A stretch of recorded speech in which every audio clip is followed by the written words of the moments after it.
It's my pleasure to introduce Representative Jim Abler, Representative Brandon Peterson, and Representative Kurt Bills. Now, just a quick programming note. It turns out that Representative Brandon Peterson was in an auto accident on the way here. He's fine, but he's being held up just a little bit, as you might imagine. So we're not sure whether or not he's going to get here in time to speak, but we just want to make sure that you know that he supports Dr. Paul. With that, I'd like to introduce Representative Jim Abler.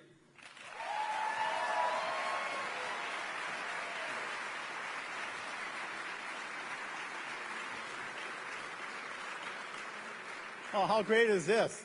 I actually can see it better down there. This is my son, Judson, and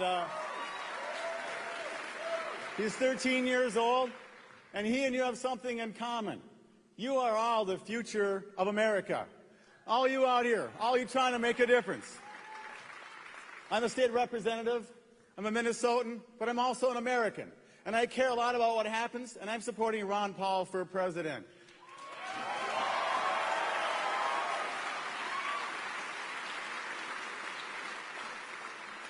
I got into politics when I was 17 and 18, and then Watergate happened when I was 19. I was very disappointed. You can imagine. And so I didn't do anything for a while. And I met Ron Paul behind stage. I'd never met him before. What a man. What an inspiration. He's inspired you. He inspires me.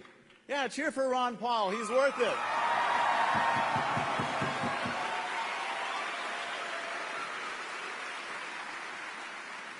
It's a phenomenon. Why Ron Paul? Well, actually, he knows something.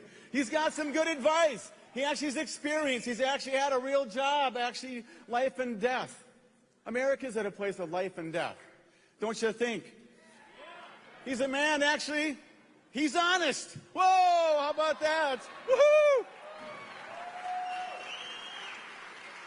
And he's visionary. He actually has an idea where he might go when he becomes president. And a lot of people are frightened about that because they know what he wants to do. He actually wants to make America work, not just to work with welfare and handouts and caring for people who need extra help, but for the people who actually want to make America what it was when it was designed. Freedom, right?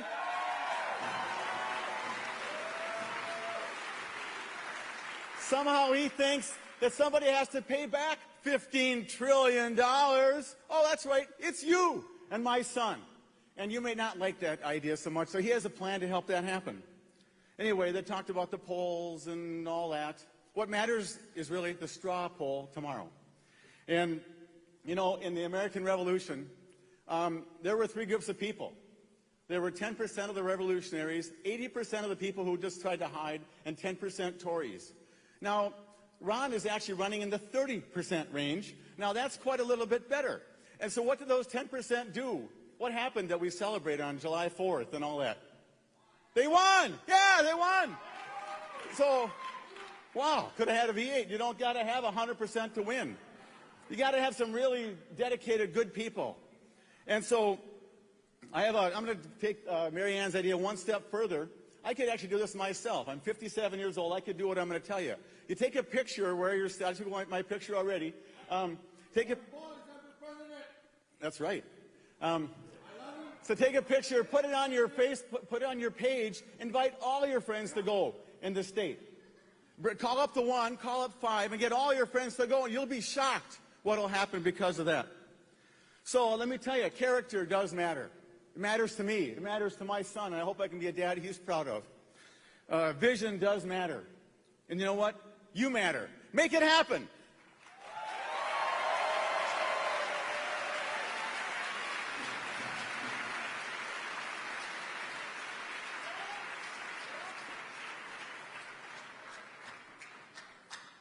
Well, I had this joy on Saturday as well as to be the last person before the man comes out here. So it's a tough spot to be in because, right, he's coming out the door when I'm done. So you bet hurry up.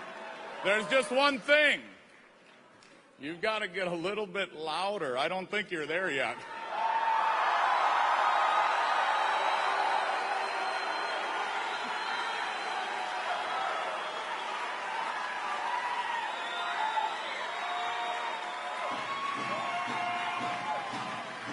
You know, this past Saturday, I was blessed by the experience of meeting Congressman Paul for the first time at Bethel College.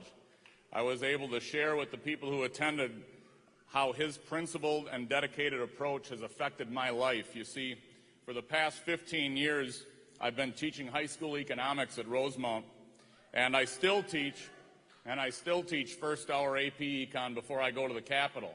When people ask me, I like to tell them that I'm an educator or I'm an econ teacher first. Then I go and serve the people. I think you should still have a job, be a public servant.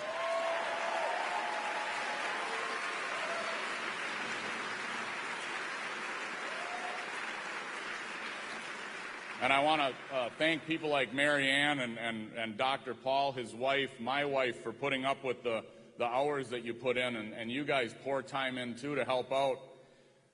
Know that we really appreciate it, and we need it. We need more. But knowing what you know today about the economy, can you imagine what I've been through in the last decade and a half teaching 17 and 18-year-olds about economics? I actually wrote down, I've kept track of some of the best quotes or questions or statements from students. I'm going to have to pay for it even though other generations spent it. This one just a couple of months ago from a student as we were looking at the European debt crisis. So they're trying to fix the debt problem by borrowing against the bailout funds that are made up of printed money. That's a high schooler. I'm not kidding you.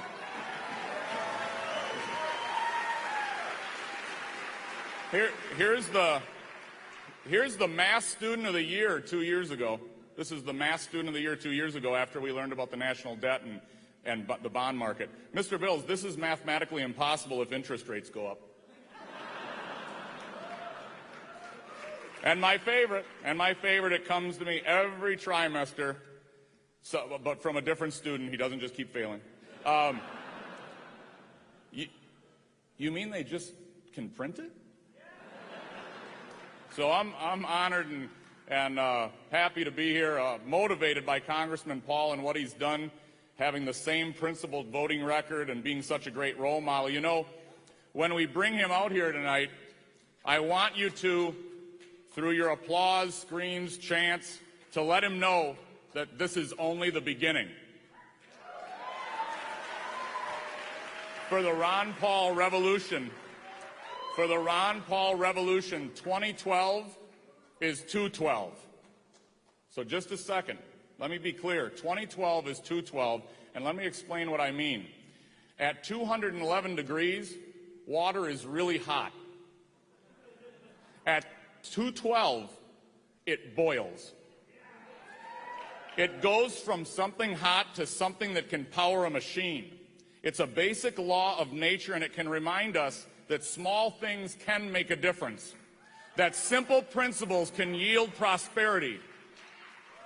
While establishment candidates have looked for magic tricks disguised as economic theory to fix this nation, our candidate knows the answers are straightforward.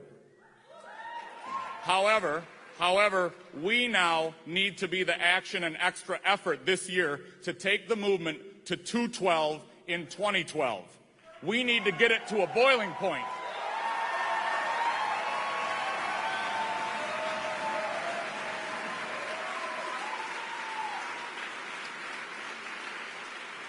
We will get people to caucus tomorrow night. We will vote and support Ron Paul.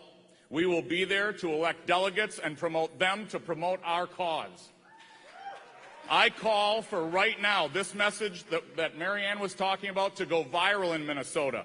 Educate yourself, organize, be polite, logical, respectful, and reasoned, and get people to caucus. Why would you be here? Why would you be listening if you didn't have an objective? Commit to this cause and help us. You will be the reason why 2012 is 212 for this movement. This is the year we boil it, turn it to steam, and take this train of liberty all the way to the White House.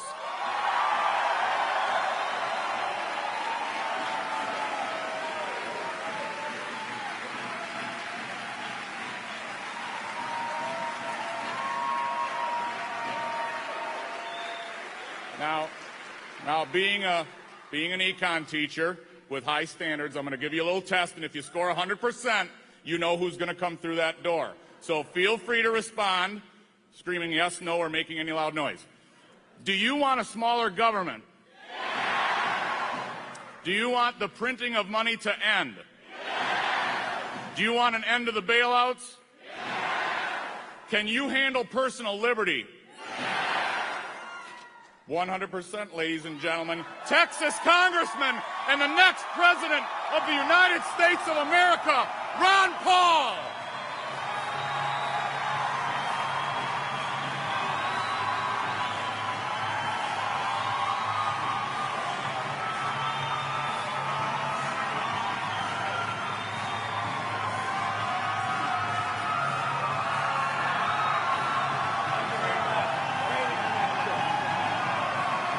Thank you. Thank you very much.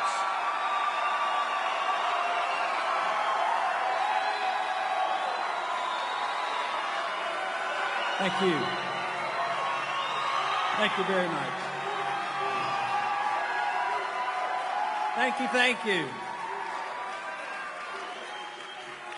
Sounds to me like the cause of liberty is alive and well in Minnesota.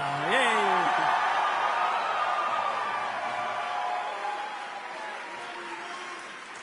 You know, they have a lot of bright lights here. I can't see you real well, but I do hear you. That's great. And somewhere down front, one side or the other, my wife Carol is with me, a wife of 55 years, right here. And we have one of our 18 grandchildren with us. Linda is with us tonight. But I want to thank especially everybody that participated in the introductions, the three state reps, Kurt and Jim and Brandon. Thank you very much for those support. And also, Mary Ann certainly deserves our applause for all her hard work. And Walter and the Tea Party movement deserves an applause as well. Thank you.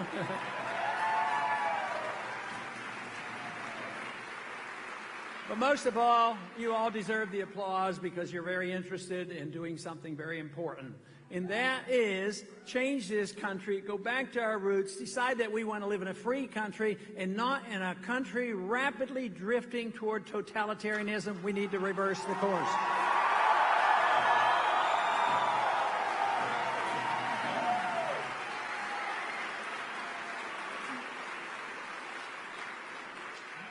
You know, the supporters, as well as myself, have been criticized. Have you ever noticed that every once in a while on TV? They might criticize it. But the one that I get the biggest chuckle out is they call us dangerous. Of course we're dangerous. We're dangerous to the status quo and the people who have been ripping us off and living off everybody else.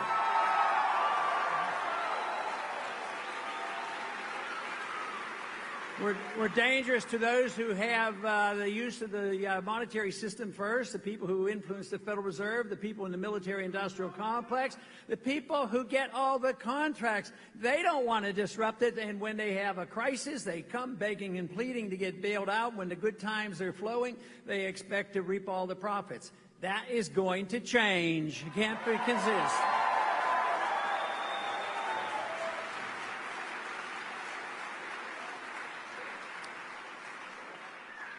If we had to summarize it into one word on what we must do and what is the important issue, to me, the important issue is liberty. If we look at all our political action, the political action should be to protect liberty. And we did a pretty good job on this for a while. But I would say in the last 100 years, things have been slipping. Now, I like to go after the president. I don't do it as much as some others because I see this as a big problem that's been lasting a long time. But if you're looking for things to criticize, it wouldn't be very hard to criticize the president. He wants to give you total socialized Obamacare, which we don't need and is way too expensive.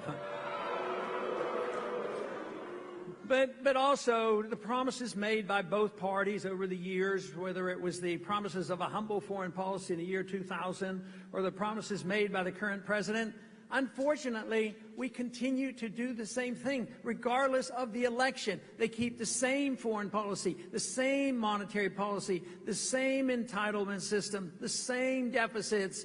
We need to clean house and say we want a renewal of the spirit of what's made this country great, and that means emphasizing your personal liberties.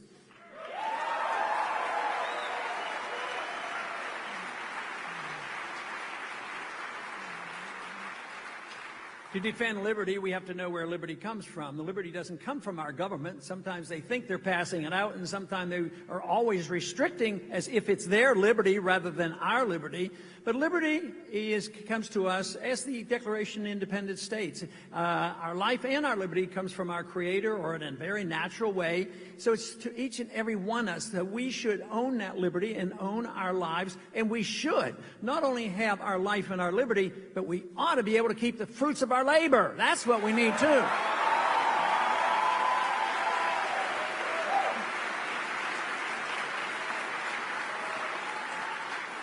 Now, one reason why the income tax is so detrimental, it's based on the assumption that the government owns everything, and they allow us to keep a certain percentage under their conditions. So it's a sellout in the sense of liberty. So that's been around, of course, officially since 1913. So when true liberty comes to this country, once again, government will be much smaller. We will not be the policemen of the world. We will not have the runaway entitlements.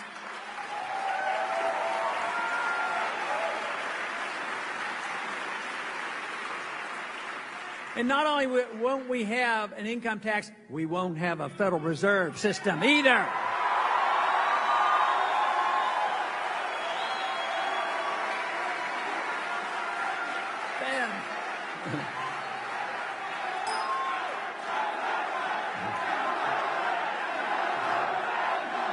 Amazing.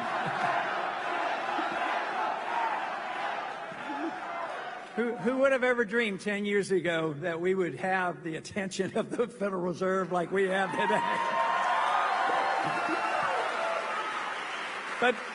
But it is important. Once you come to understand what the monetary system is all about and why inflation is bad and why a few people in secret can create money out of thin air, I mean, you've come to realize how important it is in relationship to the warfare welfare state. None of this would happen if you didn't have the Federal Reserve to monetize and buy the debt. How would this happen if members of Congress and others wanted to spend all this money and they didn't have to, they should pay for it through taxation if they're going to do it.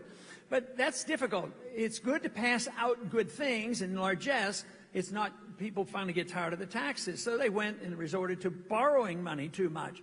But then that pushed interest rates up, so they invented this thing of the Federal Reserve, because that you can hide the inflation, you can transfer the penalty from one group to another. But ultimately, this all catches up with us. But in the meantime, what it does, if we don't have to pay the bills up front, it allows governments to grow. And this is what has happened. In collaboration with the Federal Reserve and the politicians who got reelected by doing exactly what the people were asking for, well, just send us more stuff. But they did that for a while until we finally consumed all the wealth of the country. Real productivity has gone overseas. So the only thing left now is borrowing, but that pushes interest rates up. It would stop if they couldn't monetize the debt. Interest rates would go too high and the Congress would have to cut spending. But now they go to the Federal Reserve and they print the money. As long as that happens, government will grow. It will end because many a country has tried this in the past. It ends up badly. It ends up with the destruction of the currency.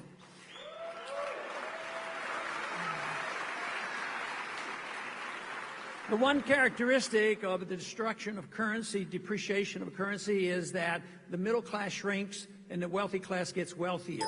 And just look at it, not just in the last few years, but over the decades. That's generally has been the case. A lot of wealth has left the middle class. When we had a freer market and sounder money and limited government, the middle class in this country was the largest middle class in the history of the world, and it was the wealthiest middle class in the world.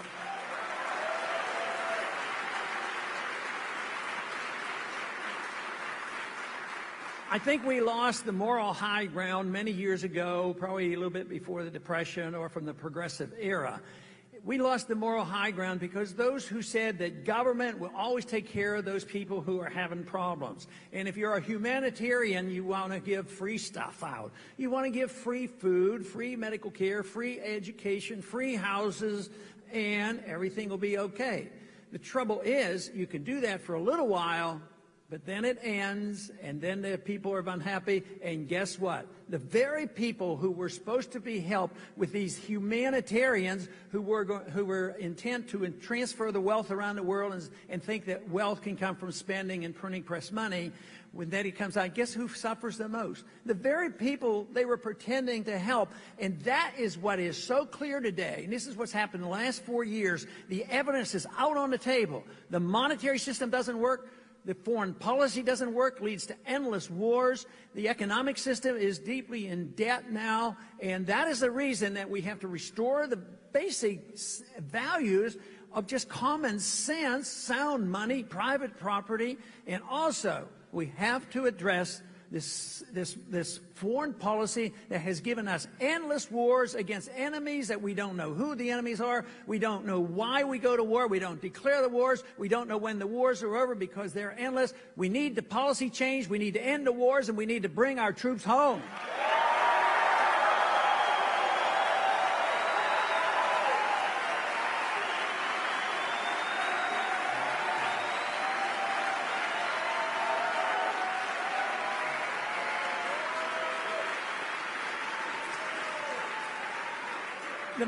The message of liberty has been around a long time. We talked a little bit about it 4 years ago, and a lot of people joined the effort in the last 4 years, a lot more. But even today, this message of liberty is spreading. We get criticized also for the foreign policy of minding our own business and providing for a stronger national defense because they don't understand. But guess who should understand the most? Those who are serving and who have served in the military, and guess who they support for the presidency of the United States.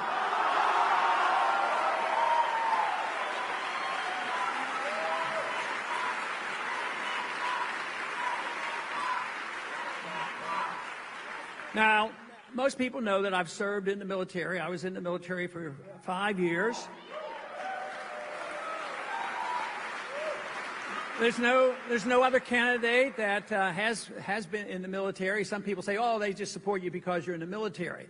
That's partial, but I don't think that's the whole thing. I think it's the foreign policy and the concern and the commitment that I would never send troops into a war that is not declared, know exactly who the enemy is, fight it, win it, and get it over with and come home.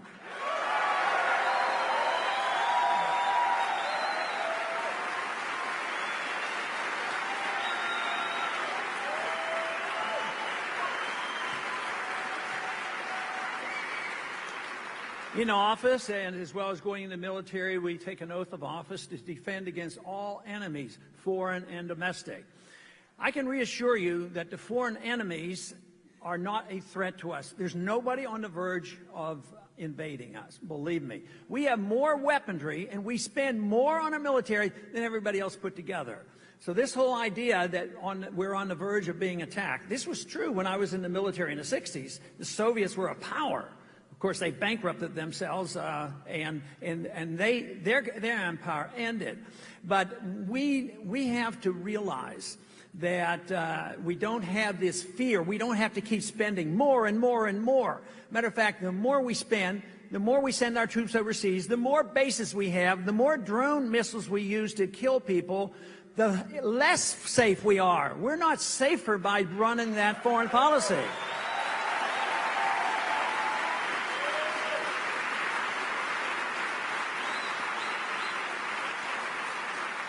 Not only do I believe it's a detriment to our national security, I believe it is a major part of the devastating budget deficit we have. We've spent $4 trillion that was put into our debt in the last 10 years with our overseas commitment. So this bringing troops home, you don't have to put them out of the military immediately. The immediate effect of bringing troops home rapidly would be that all of a sudden, all those military personnel would be spending their money in this country, not in Germany and Japan and South Korea.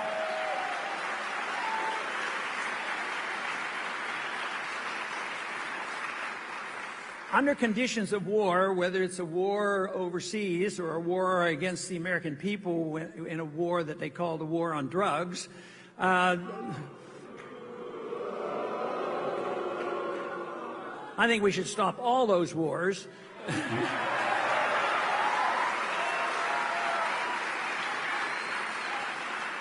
It's actually a war on our civil liberties, and we have seen this systematically, especially since 9/11. 9/11 was a serious matter. I voted to whatever we can to go after those individuals responsible. I was discouraged rather rapidly after 9/11 because they used it as an excuse to do something they had been planning on doing for 6 years. And my first speech against the Iraqi war was in 1998 because it was clearly evident to me that they were going to do that.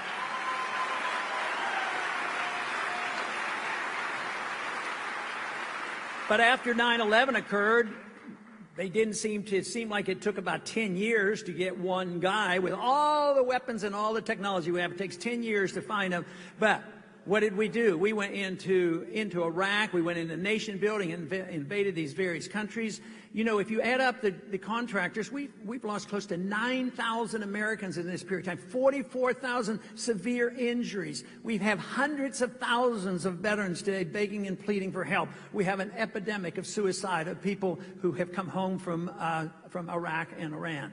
So it is very, very high cost, and obviously it would be much better if we had not gotten involved. But in the other area, at home, the real enemy right now, in my estimation, because I do believe we have a powerful, efficient military, so I don't believe we have to worry about it.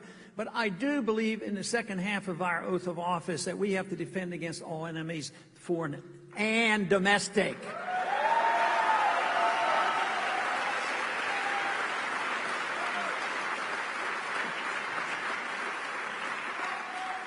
So once again, shortly after 9/11, within a week or two, there was a bill brought to the floor that had been floating around the Congress for several years, but it never had enough support and they couldn't get it passed.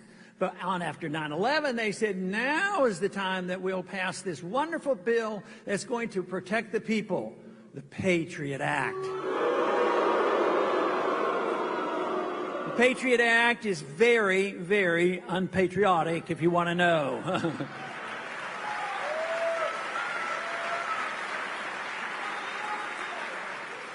So that bill was passed rather rapidly. One member of Congress told me he had to vote for it. He says, I didn't have time to read it, but it was called the Patriot Act. And how could I go home and explain it if I voted for it? I tried to explain to him that was his job. He was supposed to go home and explain why he voted the right way. So,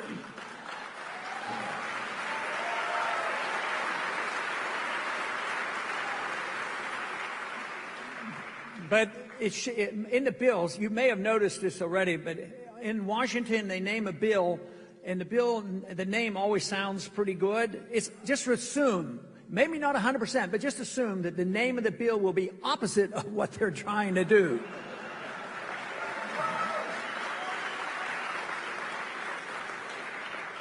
But if they had called that repeal the Fourth Amendment Act, maybe it wouldn't have passed so easily.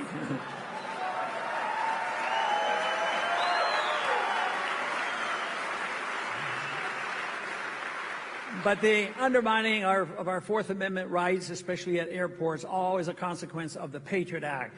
As far as I'm concerned, private property and individuals should be protected, but they should be protected by the property owners and not by the TSA.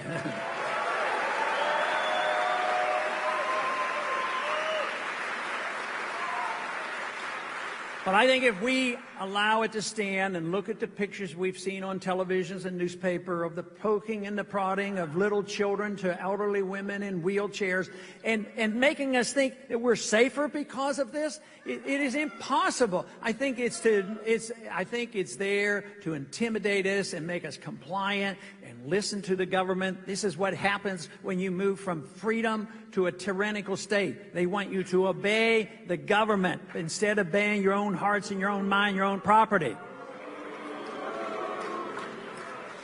But the Patriot Act certainly was a big problem for us, but it's still ongoing. You may have heard that the National Defense Authorization Act was passed. And I'm very impressed that you know what I'm talking about. Because I'm convinced you didn't hear it on evening news, so you must be getting your news someplace else. But this is a very, very piece of legislation. It passed in the Senate and the House. The President gave us a Happy New Year by signing it on New Year's Day. But the real wicked part of this, it changed our history in many ways, because civil laws should always be enforced by civil police and local police. But now it is institutionalized, it is codified. It says the military now can arrest any American citizen, put under arrest, no lawyer, no charges, no trial, can be put in prison indefinitely.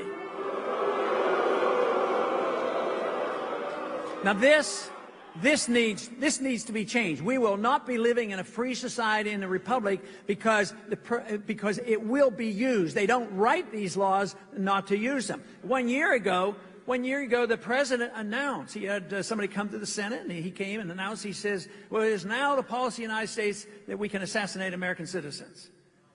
I mean, where does he get this power? Where does he get this power? Where does he think he gets the power? But we cannot let this stand.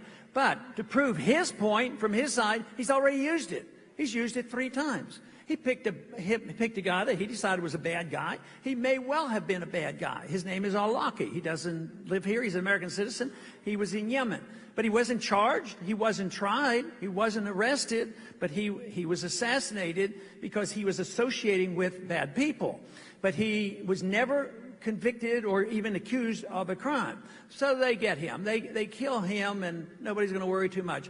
But the next week, they decided that he had a relative that was an ally of his, so they said, we need to kill him too. So they went over and they dropped another drone missile on him, and they killed his son. It turns out, though, his son was 16. He was barbecuing out in the backyard. This is not what America is supposed to be about. It's supposed to be about the rule of law, and we all are supposed to be protected.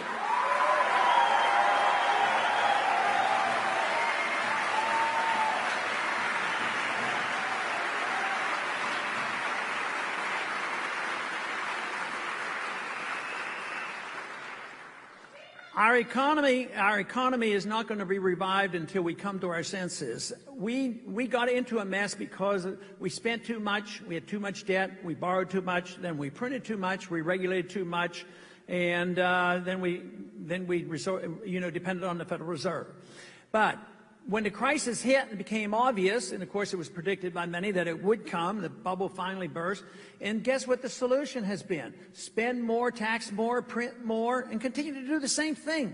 And then they wonder why they're not getting good results. We have to decide whether we want to have a free market economy with sound money, a gold-backed currency, restrain the Federal Reserve, and restrain the Congress from spending money.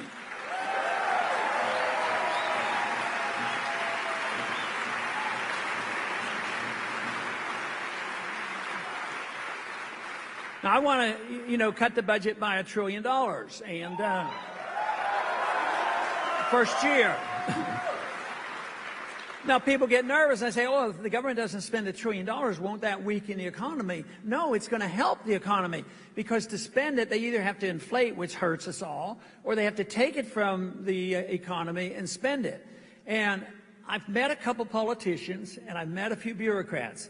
They don't have any idea how best to spend your money. Only you know how to spend your money.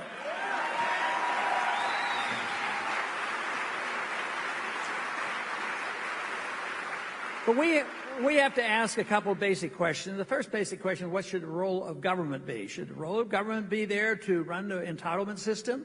Should we believe this story that entitlements are rights? People now like to have the shock effect because they know what my answer is going to be. Do people have a right to medical care? Do they have a right to a food, a right to a house? And I say, no, they don't. They have a right to their life. They have a right to their liberty. If they had a right to keep their property, then they would be able to afford it. When government does it, they end up not getting anything.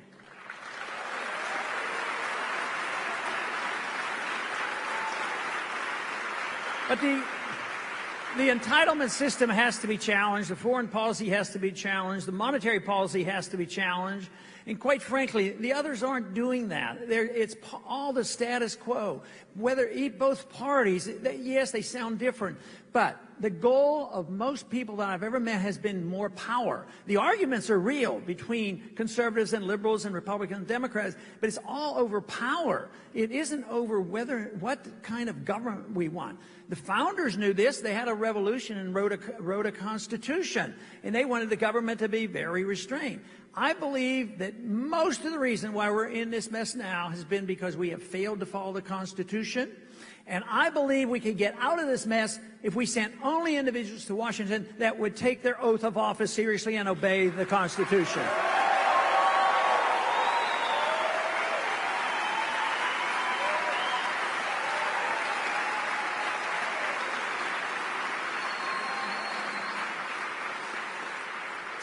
Samuel Adams was very clear, and other founders worried about whether or not we would keep our republic. And they warned us if we weren't careful, the republic would go into a dictatorship of the majority, which is called pure democracy.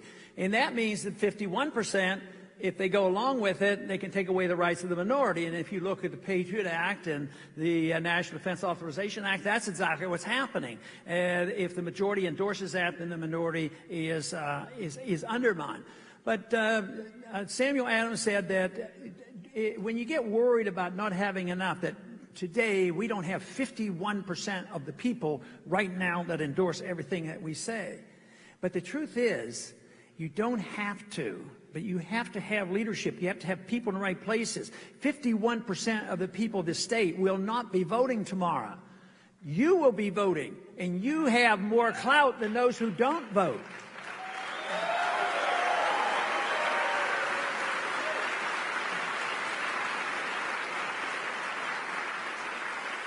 And he advised that it never requires a majority, it requires a minority that is fed up with it. They'd be irate and tireless and determined and believe in something, and their goal should be to continue to light brush fires of liberty in the hearts and minds of men.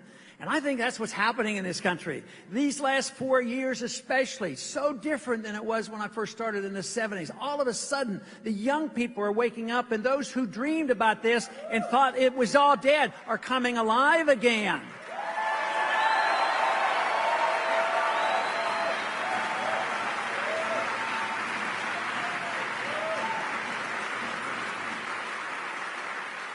And it's been said that you should never doubt that a small group of people who have firm convictions can change the world.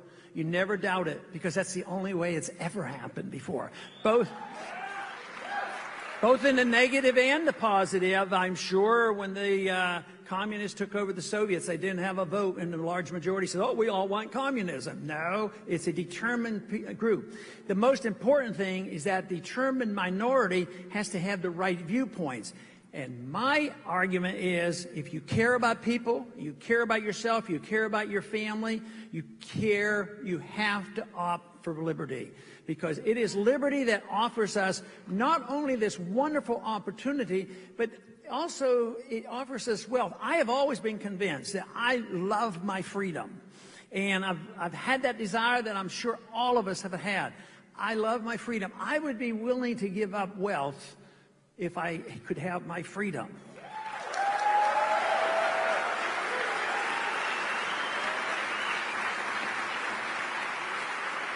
But the wonderful thing about it is we don't have to make a choice.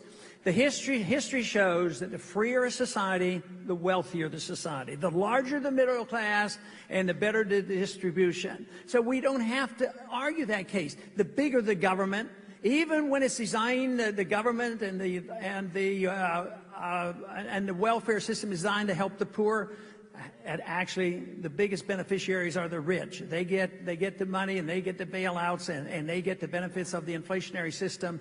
So we should not lose this argument. For a while, when we were consuming wealth, it was more difficult because everybody was sort of getting stuff.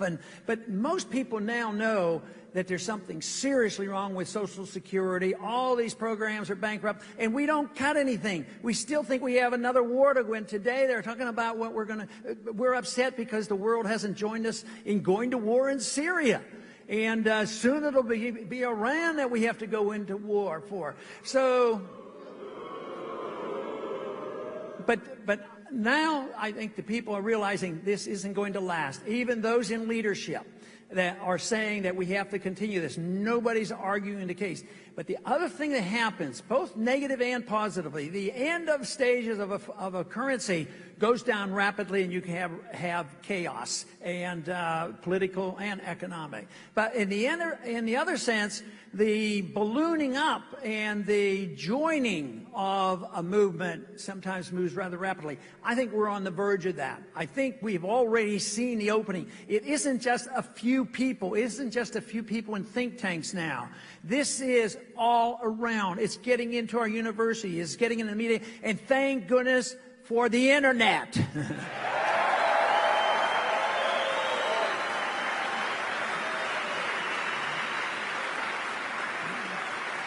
That is why, and talking about the internet is a good example of a success that so many of you participated in.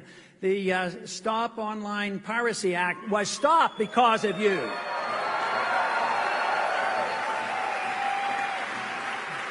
So when the people speak out, the politicians listen. They don't have much conviction. You are in charge if you speak out and get the message. And that's what this campaign is all about.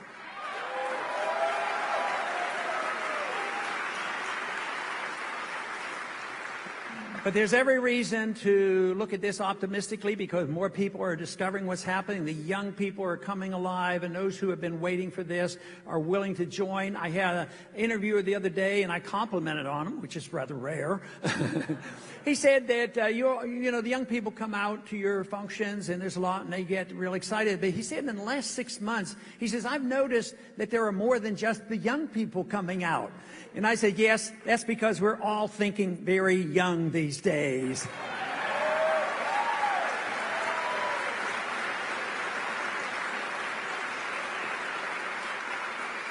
And since liberty is a young idea, it was only tested for a short period of time. Tyranny is the old idea. It's over and done with. We don't need more tyranny. We need to improve upon what we know about liberty.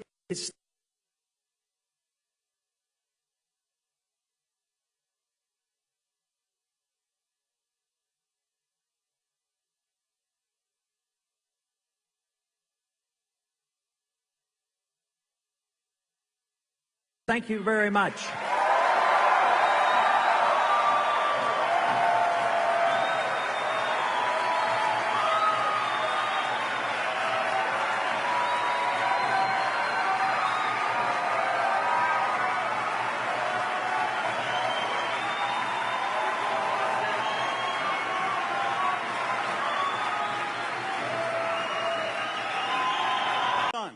And you may not like that idea so much, so he has a plan to help that happen.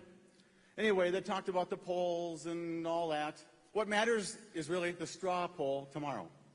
And, in the American Revolution, there were three groups of people.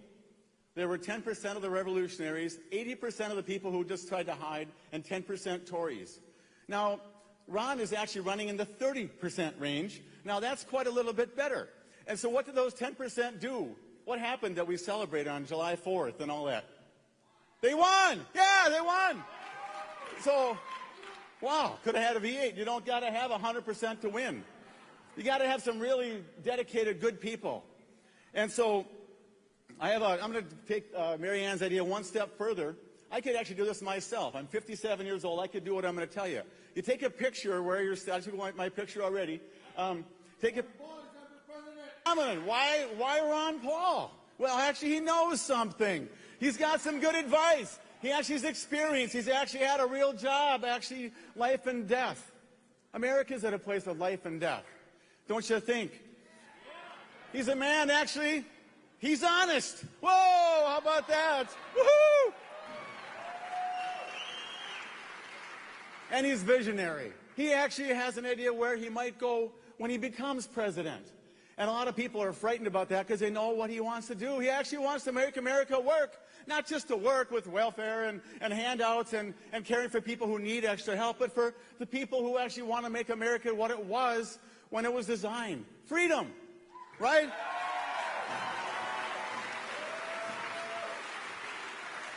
Somehow he thinks that somebody has to pay back $15 trillion. Oh, that's right, it's you and my son. He's 13 years old, and he and you have something in common. You are all the future of America. All you out here, all you trying to make a difference. I'm a state representative, I'm a Minnesotan, but I'm also an American.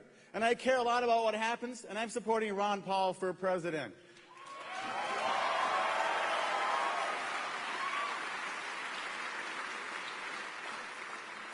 I got into politics when I was 17 and 18, and then Watergate happened when I was 19. I was very disappointed. You could imagine. And so I didn't do anything for a while. And I met Ron Paul behind stage. I'd never met him before. What a man. What an inspiration. He's inspired you. He inspires me. Yeah, cheer for Ron Paul. He's worth it.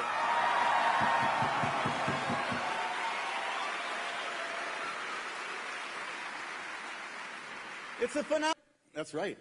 So take a picture, put it on your face, put it on your page, invite all your friends to go in the state. Call up to 1, call up 5, and get all your friends to go, and you'll be shocked what will happen because of that. So let me tell you, character does matter. It matters to me. It matters to my son, and I hope I can be a dad he's proud of. Vision does matter. And you know what? You matter. Make it happen.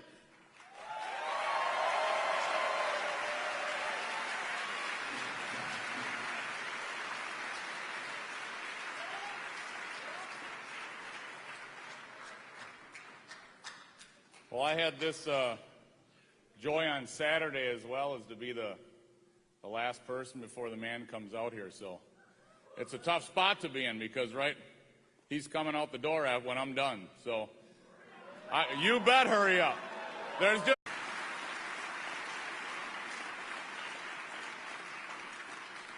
It's my pleasure to introduce Representative Jim Abler, Representative Brandon Peterson, and Representative Kurt Bills. Now, just a quick programming note. It turns out that Representative Brandon Peterson was in an auto accident on the way here. He's fine, but he's being held up just a little bit, as you might imagine. So we're not sure whether or not he's going to get here in time to speak, but we just want to make sure that you know that he supports Dr. Paul. With that, I'd like to introduce Representative Jim Abler.